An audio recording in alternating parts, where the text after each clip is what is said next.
What's going on, guys? Alright, so I am doing a gear oil change on a Johnson 6-horse. Figured I'd make a video. I didn't find one too straightforward on what to do, so I figured I'd make a short, quick one. Yeah, so here it is. It's a 50th anniversary. It is a 1972, I believe. Great running motor, strong, healthy. They last a good time. It's definitely a good motor. It's not fast, but you're putting it on your fishing boat. You don't need to be cruising. So here it is. So me personally, I went to this local boat shop and I got some fresh lubricant because, as you see, I drained this out. It's pretty dark. That is not motor oil. That is straight out of this engine. So you're gonna want to pick up. I got the Quicksilver gear lube pump, and I got some Quicksilver Marine Lubricants high performance gear lube, straight 90 weight. Comes out blue, as where mine came out black. So definitely was ready for a change. This pump, super nice, and it helps out a lot because you want to, when you start tearing this apart, so first off, make sure you're not tearing into the opposite side.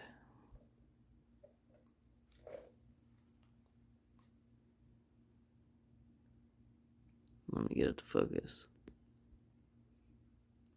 So that Phillips, you don't want to mess with Phillips. You want to make sure on the right side. Mine personally is marked, but it's a flathead. If it's a Phillips, don't take it out.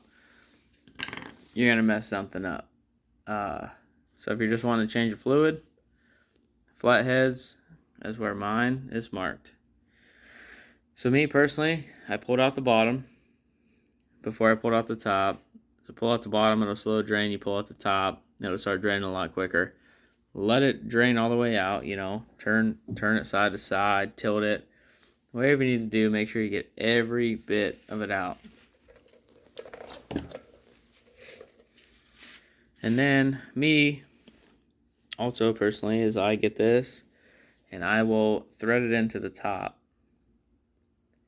And I'll put a few pumps in there and then let it drain out, let it run out the bottom.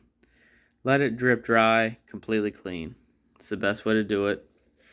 And then you can start pumping with new fluid. But the thing is I've seen videos on here that tell you to pump from the top or pump from the bottom.